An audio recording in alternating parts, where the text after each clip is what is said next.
What's going on, guys? Welcome back to another video. Just like always, I'll be giving away a beta access code, early beta access. All you have to do is like, comment, and subscribe. And I'll be messaging you directly through PSN, Xbox One, or YouTube chat. Or if I have you on Twitter. If you follow me on Twitter, guys, it's a lot easier for me. So getting into the video today, we're just looking at the PDX-45. Right now, you're going to see an unupgraded version. No counterbalance, nothing. Just the way it comes. You'll see the recoil direction. It veers off to the left. And if you're wondering why it sounds weird, it's because my Elgato's a little messed up right now, so I'm trying to fix that. And then that's with counterbalance active. Straight up. You can just spam that. Now, some of you are wondering, well, Brave, should I get this weapon? And I want to tell you one thing. Right away, if you do not have a Hawksaw from the Taken King, I recommend it. You know, this gun is good. I ran it with 36 rounds. And people are probably wondering, well, why didn't you run Hammer Forged? And the thing is, you don't need Hammer Forged on this gun, guys. You know, the range drop-off, if you haven't seen my video, guys, watch the range drop-off video. You do not need that much range. It's going to stick to somebody, but what would you rather have? You know, a little extra stickiness on the enemy or 36 rounds? And I've been asked, Brave, what about the one with the high caliber rounds? See, this one right here is my Hawksaw with high caliber rounds, maxed out stability. Now, is it worth using? Well, yeah, it's a good gun. And do I recommend getting the PDX-45 that has high caliber rounds in it? If it doesn't have counterbalance, guys, it's not worth it. You can have max stability and it's not going to perform right. So I have it on right now. Look at it. It veers off extremely to the left. Look at that, all the way to the left. And that's not me holding the thumbstick down. So it's correctable. You can correct it, but I don't recommend it. It veers off way too much. We'll take a look at it again. Veers off to the left, and you're going to be dropping rounds. Yeah, you'll get the extra high caliber added to it, but it's not worth it because, like I said, you're going to be losing too many gunfights because you're going to be correcting your shot way too often. So, do I recommend the other rolls that are there? No, I don't recommend the other rolls. Do I recommend a better roll? Yes, I do recommend a better roll. If Banshee is to bring one with high caliber rounds, counterbalance, and maybe perfect balance, it doesn't even need to have perfect balance. If it has high caliber rounds and counterbalance, that would be the roll I would recommend. That would be the roll I'll be burning it on next. You know, the counterbalance, rangefinder, appended magazine, the one he has now, it's good. It is a great roll, guys.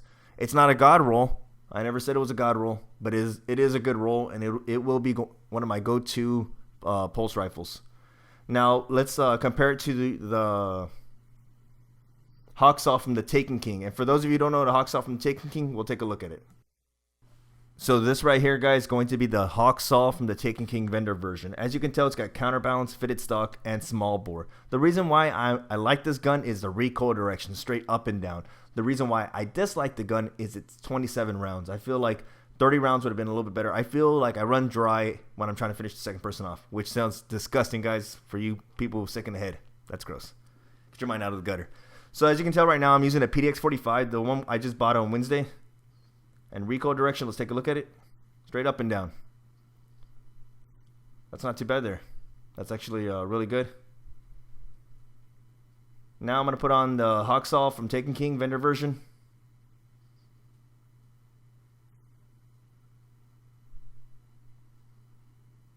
Get it lined up there. There you go. So your spread is a little bit smaller, and the difference between them both is it has more stability. The Hawksaw has a little bit more stability, a little more range. Depends on how you run it, though. You know what I mean? I ran mine with 36 rounds. But for the most part, guys, it's very similar. It's a very similar gun. And like I said, I'm showing it again just so you guys can see the recoil direction. They're very similar weapons, just different perks. One's going to have 27 rounds. The other's going to have 36 rounds. Now the final verdict. Is this gun worth buying? And this is probably where I'm going to get a lot of mixed reviews in the comment section, which is fine with me. If you guys differ from me, you guys agree with me, let me know in the comment section.